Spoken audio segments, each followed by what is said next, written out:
പ്രവാസി മലയാളി മംഗമാരോടൊപ്പമാണ് ഇത്തവണത്തെ ഓണാഘോഷം. അത്തം വെളുത്തപ്പോൾ അമ്പൽക്കുളത്തിന്റെ ചുറ്റിലും തുമ്പ പൂത്തു. എൻ്റെ പേര് സിമി, ഞാൻ ട്രിവാൻഡ്രത്ത് നിന്നാണ്. എൻ്റെ പേര് ജെസ്സി, ഞാൻ ആലപ്പുഴ ഡിസ്ട്രിക്റ്റിലാണ്. എൻ്റെ പേര് നിഷ, ഞാൻ ട്രിവാൻഡ്രം. ഞാൻ ദേവി, നാട് പത്തനംതിട്ട. ഞാൻ രേഷ്മ, തിരുവല്ല, ഹസ്ബൻഡ് കോട്ടയത്ത് നിന്നാണ്. എൻ്റെ പേര് ഷഹന, തൃശ്ശൂർ. വിപിത, കണ്ണൂർ. എൻ്റെ പേര് ആര്യ ഷെറിൻ, കൊല്ലം. നിങ്ങൾ ഈ പുരുഷ കേസരികളൊന്നും കൂട്ടാതെ ഈ മലയാളി മംഗമാര് മാത്രം ഈ ഇങ്ങനെ ഒരു ഓണാഘോഷത്തിന് പിന്നിൽ എന്താണ്? മലയാളി മംഗമാരാണ് ഈ ഓണാഘോഷം നടത്താനായിട്ടൊരു തീരുമാനമെടുത്തത്. ഫസ്റ്റ് ആദ്യം ഞങ്ങൾ തീരുമാനിച്ചു ഇങ്ങനെ ഒരു പ്രോഗ്രാം നടത്താം. എന്നിട്ട് ഞങ്ങൾ വീട്ടിൽ പറഞ്ഞു, ഹസ്ബൻഡ്സിനെ കൂടി സമ്മതിപ്പിച്ചു. അവരും ഞങ്ങളോട് പാർട്ടാവാം എന്ന് സമ്മതിച്ചിട്ടുണ്ട്. തീർച്ചയായിട്ടും അവർ വരും. നിങ്ങൾ പ്രവാസികൾ കൂടിയാണ്, അപ്പം ഏറ്റവും കൂടുതൽ മിസ് ചെയ്യുന്നതായിരിക്കും ഈ ഓണം എന്നൊക്കെ കേൾക്കുമ്പോൾ നാട്ടിൽ ശരിക്കും നമ്മുടെ പേരൻസ് എല്ലാം നാട്ടിലാണ്. എൻ്റെ പേരൻസ് ആണെങ്കിലും എല്ലാവരുടെ പേരൻസും നമ്മുടെ ഹസ്ബൻഡ്സിൻ്റെ പേരൻസും. അപ്പോൾ ശരിക്കത് റിയലി മിസ് ചെയ്യുന്നുണ്ട്. അവരുടെ കൂടെയുള്ള ഒരു ഓണം, ഒരു ഓണസദ്യ, അവരുടെ കൂടെ എവിടെയെങ്കിലുമൊക്കെ പോവുക, ഒരു ഓണക്കോടി കൊടുക്കുക, എല്ലാം ശരിക്കും റിയലി മിസ്സിലാണ്. അതുപോലെ തന്നെ നാട്ടിൽ വള്ളംകളി ഉണ്ടാവും, ഊഞ്ഞാല് ഒക്കെ കെട്ടിയിട്ട് ഊഞ്ഞാല് കളിക്കാം. അതൊക്കെ നമ്മൾ ഒബ്വിയസ്ലി മിസ്സാവും. ക്ലബിൽ ഓണാഘോഷങ്ങൾ, ക്ലബിൽ പോകാം. ഓണം എന്ന് പറയുമ്പോൾ ശരിക്കും കറക്റ്റ് തിരുവോണത്തിന് ആരും ആഘോഷിക്കുന്നില്ല. എല്ലാവരും കിട്ടുന്ന പോലെ വർക്കിംഗ് ഡേയ്സിൽ മിക്കവാറും എല്ലാവരും ഓഫീസിലാണ്. അവിടെ കൂടെ ആയിരിക്കും ഓണം ആഘോഷിക്കുക. നമ്മളൊരു സാറ്റർഡേയും സൺഡേയും നമുക്ക് കിട്ടുന്ന ഒരു ഒഴിവ് അനുസരിച്ച് ഒരു ഓണസദ്യ ഉണ്ടാക്കുന്നു, കൂടുന്നു. ശരിക്കും ഒരു തിരുവോണം എന്ന് പറയുന്നത് ഇല്ല ഇവിടുത്തെ പ്രവാസികൾക്ക്.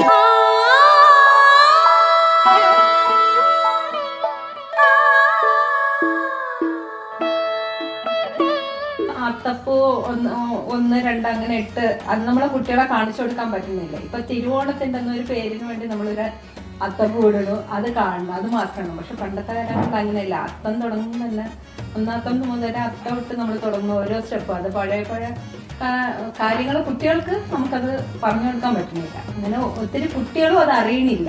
നാട്ടിലെ ഓണം അറിയുന്നില്ല, പക്ഷെ ഗൾഫിലെ ഓണമാണ് അവർ കൂടുതലും പഠിച്ചു വരണം. നിങ്ങളൊക്കെ ഈ കുട്ടിക്കാലത്തുള്ള ഈ ഓണത്തിന്റെ ഓർമ്മകളൊക്കെ എങ്ങനെയാണ്? ഒരുപാട് നല്ല ഓർമ്മകളുണ്ട്. ഒന്ന്, അത്തപ്പൂടുന്നത്, അതിന് വേണ്ടിയിട്ട് തലേന്ന് കാളപ്പൂവും തുമ്പപ്പൂവും ഒക്കെ പറിക്കാൻ പോകുന്നത്, അതൊരു നല്ല ഓർമ്മയാണ്. 2, ക്ലബ്ബുകളിൽ ഓണാഘോഷ പരിപാടിക്ക് പങ്കെടുക്കുന്നത്. അതിൽ ഒരു പ്രാവശ്യം ഞാൻ ഓണാഘോഷ പരിപാടിക്ക് പങ്കെടുക്കുകയാണ്. അപ്പം ചലച്ചിത്രഗാന മത്സരം ഞാൻ കയറി പാടാൻ നിന്നു. പാട്ട് ആദ്യത്തെ ലൈൻ പാടി, രണ്ടാമത്തെ മറന്നുപോയി. ഈ ആദ്യത്തെ ഞാൻ പാടിക്കൊണ്ടിരുന്നു. അവസാനം ഞാൻ എല്ലാവരും നോക്കി നമസ്തേ പറഞ്ഞിട്ട് ഓടുന്ന അവസ്ഥയായിരുന്നു. ഞാൻ ഇന്നും അത് മറന്നിട്ടില്ല. ഇത്രയും ചളിപ്പുള്ളൊരു രംഗം ഞാൻ എൻ്റെ ജീവിതത്തിൽ ആ പാട്ട് ഞാൻ 1 മാസമായിട്ട് ഞാൻ വീട്ടിൽ നിന്ന് കാണാൻ പഠിച്ച പാട്ടാണെന്നും കൂടെ നിങ്ങൾ ആലോചിക്കണം. തീർച്ചയായിട്ടും ആദ്യം ആ സ്റ്റേജിൽ നിന്ന് ഉരുകുന്ന രംഗമാണ് ഓർമ്മ വരുന്നത്. കാരണം അത്രയും ഓഡിയൻസ് ഇരിക്കുകയാണ്. എല്ലാ ജില്ലയിലുള്ള പോലെ തന്നെ കണ്ണൂരും. ഇപ്പൊ ഈ ട്രിവാൻഡ്രം ആ ഭാഗത്തൊക്കെ നോക്കിക്കഴിഞ്ഞാൽ വിശാലമായ സദ്യ. അല്ല, സദ്യയുടെ കാര്യത്തിൽ ഡിഫറൻസ് ഉണ്ട്. കണ്ണൂരൊക്കെ എത്തും ചിക്കനും. നമുക്ക് ചിക്കനൊന്നും ഇല്ലാത്ത ഓണസദ്യയെ കുറിച്ച് ചിന്തിക്കാൻ പറ്റില്ല. നമുക്ക് ഈ സദ്യ അങ്ങനെ പ്രോപ്പർ സദ്യ അങ്ങനെ കണ്ടിട്ടില്ല. അതെ, കണ്ണൂർ എന്ന് പറയുമ്പോൾ ഈ പറഞ്ഞ പോലെ സദ്യ ഫുൾ എല്ലാ വിഭവങ്ങളും ഉണ്ടാവില്ല. ചിക്കനും മത്സ്യവും അതൊക്കെയാണ് ഉണ്ടാവുക. അവിടെ എന്താ ചെറുപ്പത്തില് ഫ്രണ്ട്സായിട്ട് ഇങ്ങനെ കൂടാറുണ്ട്. പിന്നെ എന്താ പറയാ, ഓരോരുത്തർ ഫുഡാക്കിയിട്ട് ഒരു സ്ഥലത്ത് കൂടും, അങ്ങനെ കഴിക്കും ഉമ്മമാരൊക്കെ. അമ്മ തലേ ദിവസങ്ങളിലൊക്കെ ഉപ്പേരി, കരയടയ്ക്ക, അങ്ങനത്തെ ഉള്ള ഐറ്റംസ് ഓണത്തിന് ഒരാഴ്ച മുമ്പേ അതിനുള്ള ഷോപ്പിങ്ങും കാര്യങ്ങളും. ഇത് നമ്മളാണ് ആ ചീരയ്ക്ക, അങ്ങനെ ഓരോരുത്തർ ഓരോ രീതി. ഉണ്ട്. അത് നമ്മളാണ് ഉരുട്ടല്, നമ്മുടെ ഡ്യൂട്ടിയാണ്. ഒരു മണിക്കൂറത്തേക്ക് ഒരു പണി അത് തന്നിട്ടായിരിക്കും. നമ്മൾ ഉരുട്ടിട്ട് പല പല ഷേപ്പിലൊക്കെ ആയിരിക്കും അത്. അതിനെടുക്കുക. പിന്നെ 10 ദിവസത്തെ അവധി, സ്കൂൾ അവധി. പിന്നെ അമ്മ വീട്ടിൽ പോക്ക്. നമ്മുടെ വേറെ വീട്ടിലായിരിക്കില്ല താമസം. അമ്മ വീട്ടിൽ പോവുക, അവിടെ പോയി അമ്മൂമ്മയുടെ കൂടെയും അപ്പൂപ്പൻ്റെ കൂടെയൊക്കെ ഓരോണം അവിടെ ആയിരിക്കും. ഓരോണം നമ്മുടെ വീട്ടിലായിരിക്കും. പിന്നെ അവിടുന്ന് ഒരു ഓണക്കോടി കിട്ടും, വീട്ടിൽ നിന്ന് ഒരു ഓണക്കോടി കിട്ടും, പുതിയൊരു ഡ്രസ്സ് കിട്ടുന്ന ഒരു സന്തോഷം ആ സമയത്തുണ്ട്. ആ ഏരിയയിലുള്ള കുട്ടികളെല്ലാം കൂടെ ചേർന്ന് അവിടുത്തെ ആൾക്കാരിൽ നിന്ന് തന്നെ ചെറിയൊരു ഫണ്ട് പിരിവ് പോലെ എടുത്തിട്ട് ഒരു ഓണാഘോഷം നമ്മൾ തന്നെ സംഘടിപ്പിക്കും, കുട്ടികളങ്ങനെ. എന്നിട്ട് നമ്മൾ തന്നെ പരിപാടി, അത് അമ്മമാരും അച്ഛന്മാരും ആയിരിക്കും അല്ല മെയിൻ ആൾക്കാർ പാർട്ടിസിപ്പൻറ്റ്. അവരെ കൊണ്ട് കസേര കളി, സുന്ദരിക്ക് പൊട്ടുകൊള്ളൽ, ആനയ്ക്ക് വാല് വര, അങ്ങനെ ഒരു നല്ലൊരു രസമായിരുന്നു നാട്ടിലെ ഒരു ഓണക്കാലം. അത്തം തൊട്ട് പൂക്കളം ഇട്ട് തുടങ്ങും. എന്നിട്ട് പിന്നെ നമ്മൾ വെയിറ്റ് ചെയ്തിരിക്കുന്ന ഹോളിഡേയ്സിനാണല്ലോ. 10 ദിവസം ഹോളിഡേയ്സ് കാണും. അപ്പം എക്സാമും ഉണ്ടല്ലോ, ഇവിടുത്തെ പോലെ അല്ല, എക്സാം കഴിഞ്ഞിട്ടാണല്ലോ സ്കൂൾ അടയ്ക്കുക. അന്ന് വൈകുന്നേരം ആകുമ്പോൾ അച്ഛൻ ഊഞ്ഞാലിടിപ്പിച്ച് തരും. പിന്നെ കളിയായി. ഞാനെന്ന് പറഞ്ഞ ഒരു ഗ്രാമത്തില് വളർന്നതാണ്. ഏതായിരുന്നു ഗ്രാമം?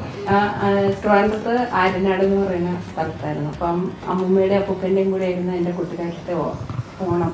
അതെന്ന് പറഞ്ഞാൽ കൃഷി കാര്യങ്ങൾ അങ്ങനെയൊക്കെയാണ്, പാടമൊക്കെ ഉണ്ട്, അതൊക്കെയുണ്ട്. അപ്പം എൻ്റെ അമ്മൂമ്മയ്ക്ക് 6 മക്കളാണ്.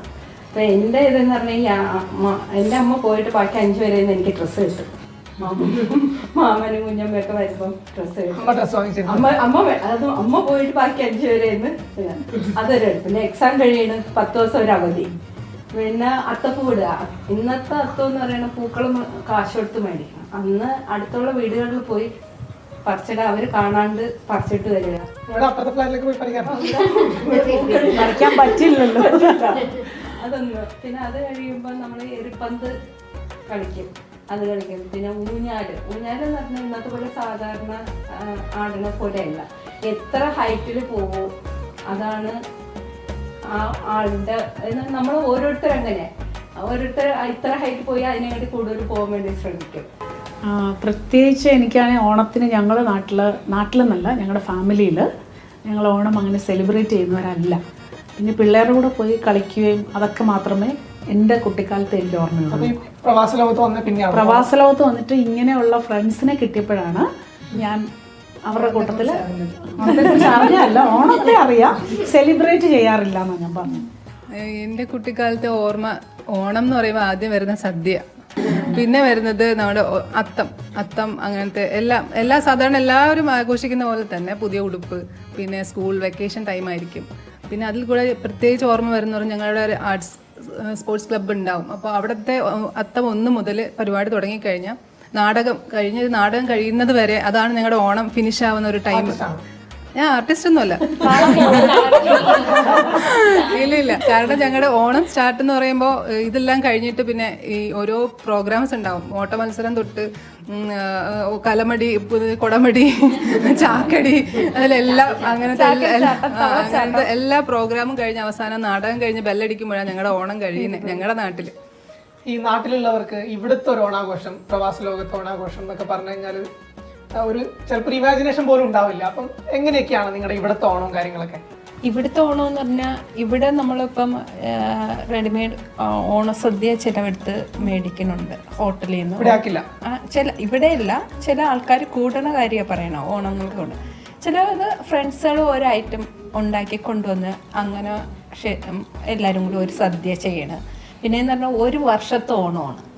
അതായത് ഇപ്പോൾ ഓഗസ്റ്റിൽ ഓണം സ്റ്റാർട്ട്, സെപ്റ്റംബർ ഓണമാണ്, പിന്നെ അടുത്ത ക്രിസ്മസ് വന്ന് ഓണം വരെ ഒരു ഓണം എന്ന് പറയുന്നത് ഈ ഒരു ഓണം മുതൽ ഓണത്തിന്റെ ഒരു 2 ആഴ്ച, ഒരു മാസം മുന്നേ മുതൽ അടുത്ത ക്രിസ്മസ് അതുവരെ ഉണ്ടാവും.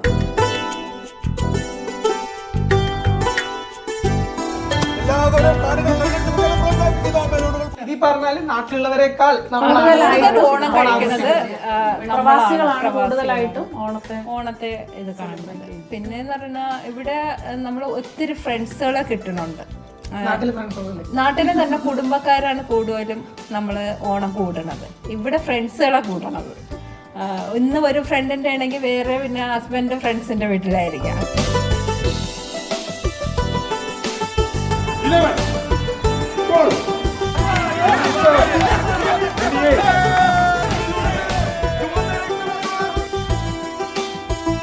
ഇവിടെ ഓണത്തിന് ജാതിമതം ഇല്ലാതെ എല്ലാവരും ആഘോഷിക്കുന്നുണ്ട്. സ്പെഷ്യാലിറ്റിയാണ്. നാട്ടിൽ അങ്ങനെയായിട്ടില്ല. കാരണം നാട്ടിൽ ഓണം ഹിന്ദുക്കൾ, ക്രിസ്മസ് ക്രിസ്ത്യൻസ്, പിന്നെ ഈദ് മുസ്ലിംസ്, അവർ അങ്ങനെ ഒരു കാറ്റഗറി എന്തായാലും നാട്ടിലുണ്ട് എല്ലായിടത്തും. പക്ഷേ പ്രവാസ ലോകത്തിൽ അങ്ങനെ ഒരു ഇല്ല. നമ്മൾ ചിലപ്പോൾ നമ്മുടെ ഫ്രണ്ട്സ് എന്ന് പറഞ്ഞാൽ റിലീജിയസിന്റെ ബൗണ്ടറി മാത്രമല്ല, കൺട്രീസിന്റെ ബൗണ്ടറി ഇല്ല. ഇവിടെ ഒത്തിരി അസോസിയേഷൻസ് ഉണ്ട്.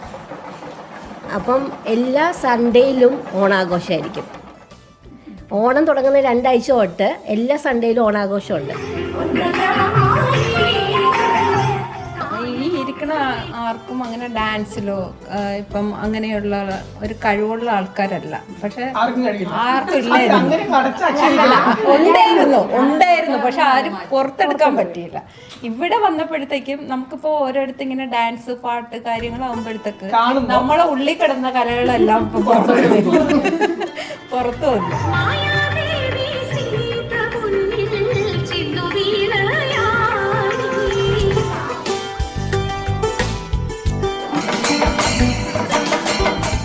കഴിഞ്ഞ പ്രാവശ്യം ഓണത്തിനല്ലേ ചെണ്ട ഫ്യൂഷൻ നമ്മൾ ഡാൻസ് കളിച്ചത് എല്ലാം കൂടെ.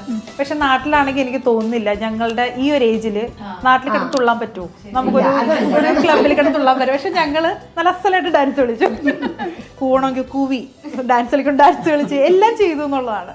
നിങ്ങൾക്ക് സ്ത്രീകൾക്ക് നാട്ടിലെ അപേക്ഷിച്ചിട്ട് ഇവിടെ അപേക്ഷിച്ചിട്ട് ഏതാണ് കുറച്ചും കൂടി കംഫർട്ടബിൾ മറ്റു കാര്യങ്ങൾ?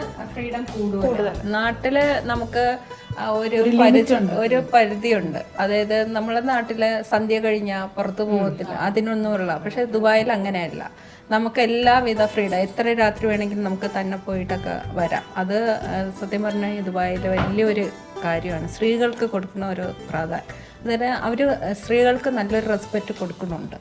സ്ത്രീകൾ പോയിട്ടേ ഉള്ളൂ, ബാക്കി പുരുഷന്മാർക്ക് പോലും ഒരു നാട്ടിലെ പച്ചപ്പ് മാത്രം നമ്മൾ മിസ് ചെയ്യുന്നതേ ഉള്ളൂ. ഗൾഫ് തന്നെയാണ്. നിങ്ങൾ ടീമായിട്ട് കൂടുമ്പോൾ നിങ്ങൾക്ക് പൊതുവെ എല്ലാ കോമൺ ആയിട്ടുള്ള ടോപ്പിക്സ് എന്തൊക്കെയായിരിക്കും സംസാര വിഷയങ്ങൾ? പ്രത്യേകിച്ചും നമ്മളുടെ എന്ന് പറയുന്നത് നമുക്ക് സ്ത്രീകൾക്കായിട്ട് ഷെയർ ചെയ്യുന്ന കുറച്ച് കാര്യങ്ങൾ, സംസാരം ഇത് കാണും, അങ്ങനെ അതിനെക്കുറിച്ച് ചോദിക്കും. പിന്നെ നമ്മൾ ബിസിനസ്സിനെ കുറിച്ച്, നമ്മൾ ഇത്രയും പേര് ചേർന്ന് ഒരു ബിസിനസ് നടത്തിയായിരുന്നു. ഈ അക്കരക്കര, അതേ പറഞ്ഞ അക്കരക്കര മൂവിയില് ദാസനും വിജയന്റെയും കാര്യം അറിയാലോ, പശുവിനെ മേടിച്ചിട്ട് വന്നിട്ട്. അതേപോലെയാണ് നമ്മളുടെ കാര്യം. ഇവിടെ നിന്ന് അങ്ങ് തുടങ്ങും, അംബാനി വരെ എത്തും, പക്ഷെ വീണ്ടും ബിസിനസ് പോകും. അല്ല, അംബാനി വരെ എത്തുമ്പോഴത്തേക്ക് രാത്രി 12:30-1 മണിയാവും. നിർത്തിയിട്ട് പിന്നെ ഞങ്ങൾ വീണ്ടും തുടങ്ങും. നിങ്ങൾ എല്ലാ കാര്യത്തിലും ടീം വർക്ക് തന്നെയാണോ? അതെ, ഇതേ ഇതാണ്. പക്ഷെ നമ്മൾ ഇത് ഒരു ഗ്രൂപ്പായിട്ട് സ്റ്റാർട്ട് ചെയ്ത് തന്നെ വോളിബോൾ ഇത് പഠിക്കാൻ പോയ അവരിതാണ്. ആരെയും ഞാനും നേരത്തെ ഫ്രണ്ട്സ് ആയിരുന്നു. പിന്നെ ഓരോരുത്തരും ദേവി, അതെ പഠിക്കാന്ന് പറഞ്ഞാൽ ഇവിടെ അല്ല, ഇവിടെ ഷിജുബായി എന്ന് പറഞ്ഞ ഫ്ലാറ്റ്, അതായത് വിവിധയുടെ ഹസ്ബൻഡ്, പുള്ളിക്കാരൻ്റെ ഹസ്ബൻഡ് കോച്ചായിരുന്നു. പുള്ളിക്കാരെ വേറെ ഓഫീസിൽ വർക്ക് ചെയ്യുന്നുണ്ട്. പക്ഷെ ആദ്യം ആണുങ്ങൾക്ക് ഇങ്ങനെ വോളിബോൾ പഠിപ്പിച്ചു. പിന്നെ നമ്മളോട് ചോദിച്ചു നിങ്ങൾക്ക് ലേഡീസ്, അപ്പൊ ഇൻസ്പിറേഷൻ കയറിയിട്ട് നമ്മൾ രണ്ടുപേരും കൂടി പോയി ചോദിച്ചു, വോളിബോൾ പറ്റുമോന്ന് ചോദിച്ചു. അപ്പോഴത്തേക്കും പുള്ളിക്കാരൻ പറഞ്ഞു അതിനെന്താ പഠിപ്പിക്കാമല്ലോ. പക്ഷെ ആദ്യം പോയപ്പോൾ നല്ല ഈസി അല്ലെന്ന് മനസ്സിലായി, വോളിബോൾ അത്ര ഇതില്ല. അങ്ങനെ അവിടെ വെച്ച് നമുക്ക് പിന്നെ പഠിപ്പിച്ച് കഴിഞ്ഞപ്പോൾ ഒരു ടൂർണമെന്റ് സ്റ്റാർട്ട് ചെയ്തു. ആ സമയത്ത് നമ്മളിങ്ങനെ പ്രാക്ടീസിന് പോയപ്പം കണ്ടുമുട്ടിയാണ് വരില്ല. ടീമായിട്ട് ഇതുവരെ ദൂര ട്രിപ്പുകളൊന്നും പോയിട്ടില്ല. പ്ലാൻ ചെയ്യാറുണ്ട്, പ്ലാനിങ് മാത്രം നടക്കാറുണ്ട്. അതെ, ആരാണ് മെയിൻ പ്ലാനർ? ഒരാളുണ്ടാവില്ല, ഒരു ടീം മാനേജർ പോലെ ഇങ്ങനെ ട്രിപ്പൊക്കെ പ്ലാൻ ചെയ്യുന്നു, മുടങ്ങുന്നു, പ്ലാൻ ചെയ്യുന്ന ഞാനാണ്, മുടങ്ങുന്ന ഇവരല്ലേ, ഞാൻ പോകുന്നിട്ട്. അല്ല, ഇതില് വേറൊരു കാര്യം എന്ന് പറഞ്ഞാൽ ഇപ്പൊ നമ്മൾ എത്രയും ഫ്രണ്ട്സ് ഉണ്ട്. ഇപ്പൊ ആർക്കെങ്കിലും ഒരു വയ്യായ്മ വന്നാൽ പോലും പണ്ട് നമ്മൾ ഒന്ന് സഹായിക്കാനോ അങ്ങനെയൊന്നുമില്ല. ഇപ്പൊ ഒരാൾക്കും ഒരു വയ്യായ്മ വരുമ്പോ ഇത്രയും വീട്ടിൽ നിന്ന് ഫുഡ് എത്തും. അതിലൊരാളാണ് ഞാൻ. ഇടയ്ക്ക് ഇതേപോലെ വോളിബോൾ കളിച്ചിട്ട് കാലൊടിഞ്ഞു. ഞാൻ 1 മാസത്തോളം റെസ്റ്റ് ആയിരുന്നു. അന്ന് എനിക്ക് ഫുഡ് എത്തിച്ചിരുന്ന എല്ലാ ഡെയിലി വരായിരുന്നു. രാവിലെ ബ്രേക്ക്ഫാസ്റ്റ് എല്ലാവരും കൂടെ കാണാം. അതെ അതെ, പല നാട്ടിലെ ഫുഡുകൾ നമുക്ക് ടേസ്റ്റ് ചെയ്യാൻ പറ്റും. പല നാട്ടിലെ അതെ അതെ അതെ.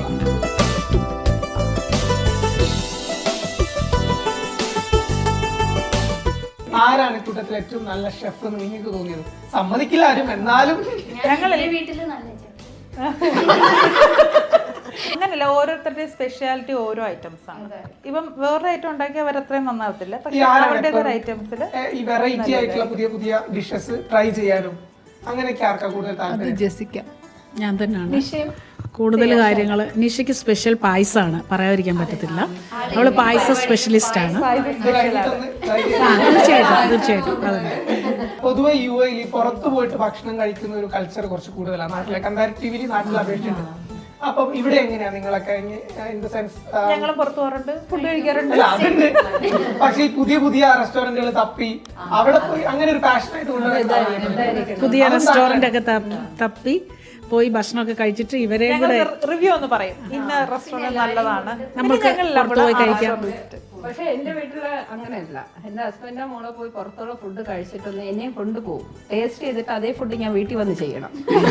അതുകൊണ്ട് മിക്കവാറും ഞാൻ പുറത്ത് പോയി പലരും കഴിക്കാറില്ല.